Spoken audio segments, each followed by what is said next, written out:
As soon as the professor entered the class, the college student sitting in the class stood up and looked at him in surprise.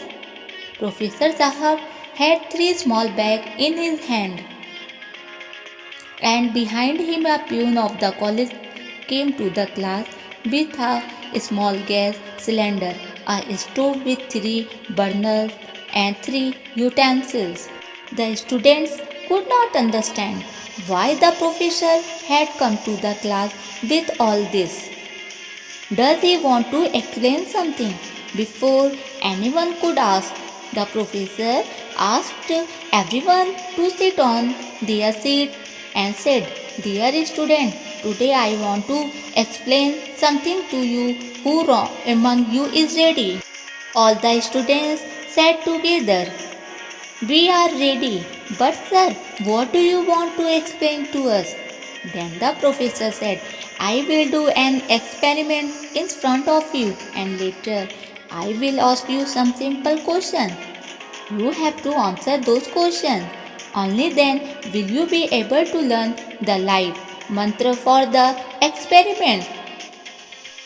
Saying this, Professor Sahab connected the gas stove to the cylinder and placed three utensils on it. The students were looking at the professor with great curiosity. Then he took out four potatoes from his first small bag and put them in a pot. Then take out four eggs from the second bag and put them in another vessel. Similarly, Professor Sahab took out four coffee beans from his third bag and put them in the third vessel. Then a student said, "Sir, are you going to teach us a food recipe?" The professor said, "No."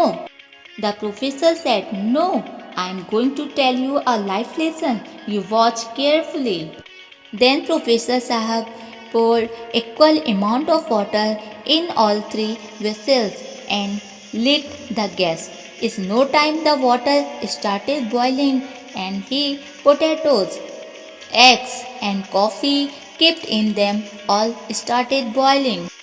After 2 minutes the professor turned off the gas and said to one of the students, "Take out a potato from the previous vessels and remove the peel and tell what has changed in it after boiling." The student did the same and pressed the potato with his finger and said, "Sir, boiling the potato has made it soft." Now Professor Sahab took out an egg from another vessel and gave it to a student, and after removing its peel asked about the change in it. Then the student removed its skin and pressed the egg with his finger and said, "Sir, by boiling the egg, it has already become solid." Now, as soon as the professor drew the attention of the students to the pot containing coffee beans, everyone felt the wonderful aroma of coffee. Now the professor asked the student about the change in coffee. All the students said together, "The coffee beans are completely dissolved in the water and they smell good." Now the professor said, "Tell the students, what do you learn from the experiment?"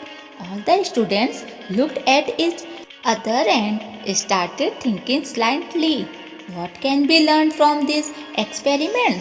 Now the professor said to the students, "Look students, from this experiment we get a very inspiring lesson of life. I allowed potatoes, eggs and coffee beans to boil in the same water at the same temperature and in the same environment.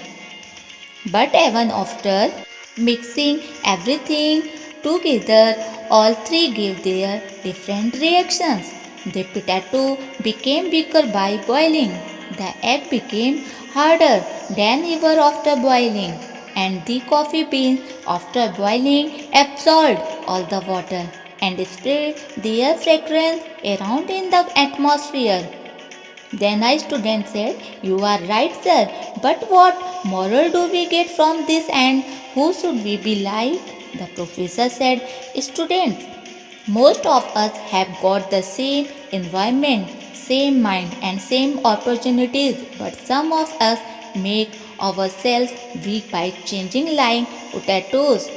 Some people make others self thought by changing like eggs take.